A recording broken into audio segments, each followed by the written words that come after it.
Bonjour à tous et j'espère que vous allez bien. Aujourd'hui, nous allons vous présenter le DHCP MI pour Dynamic Host Configuration Protocol.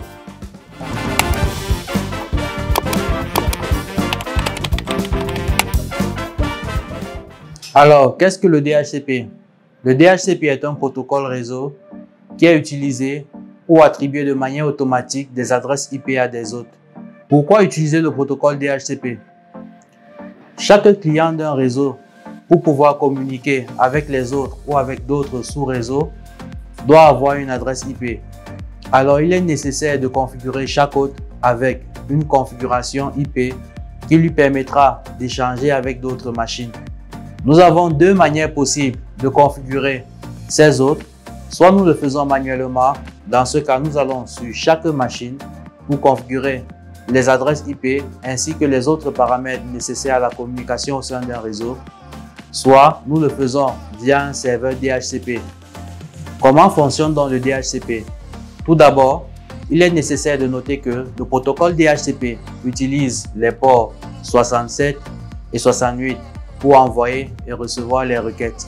Lorsqu'un client ou autre d'un réseau demande une adresse IP, elle va envoyer un message de diffusion au sein du réseau à la recherche d'un serveur DHCP.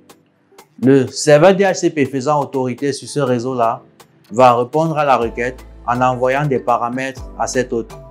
Cet hôte va tout d'abord vérifier s'il n'y a pas un autre qui a les mêmes paramètres IP.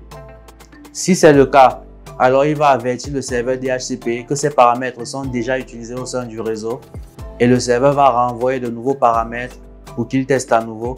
Et si les paramètres ne sont pas déjà utilisés, l'hôte va configurer sa carte réseau avec ces paramètres-là, tout en tenant compte du bail que va lui accorder le serveur DHCP, qui est la durée pendant laquelle elle devra, donc la machine, utiliser cette adresse IP. Lorsque le bail va expirer, la machine va à nouveau redemander une nouvelle adresse au serveur DHCP qui va lui attribuer cette nouvelle adresse et ainsi de suite. L'usage du DHCP a plusieurs avantages. Notamment le principal, c'est l'administration simplifiée des réseaux informatiques.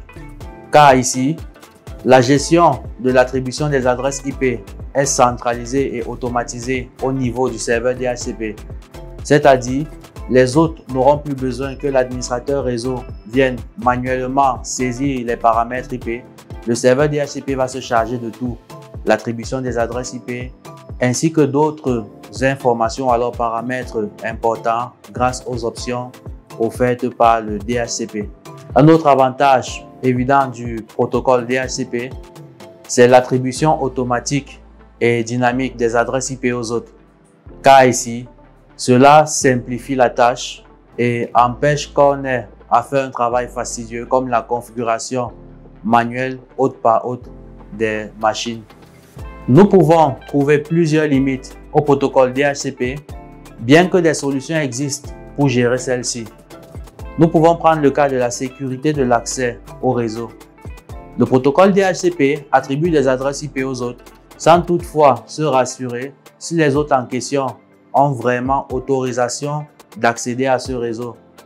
Mais ce problème peut être résolu en améliorant la sécurité de l'accès au réseau, par exemple si c'est un réseau Wi-Fi, en mettant une clé pour pouvoir accéder à ce réseau, ou alors si c'est un réseau filaire, on peut passer par un portail captif ou un serveur Radius et bien d'autres solutions. Une autre limite qu'on peut trouver au DHCP est liée au fait que ce protocole utilise les messages de diffusion. Et comme nous le savons, les routeurs bloquent les domaines de diffusion. Donc, un message de diffusion ne peut quitter d'un sous-réseau vers un autre.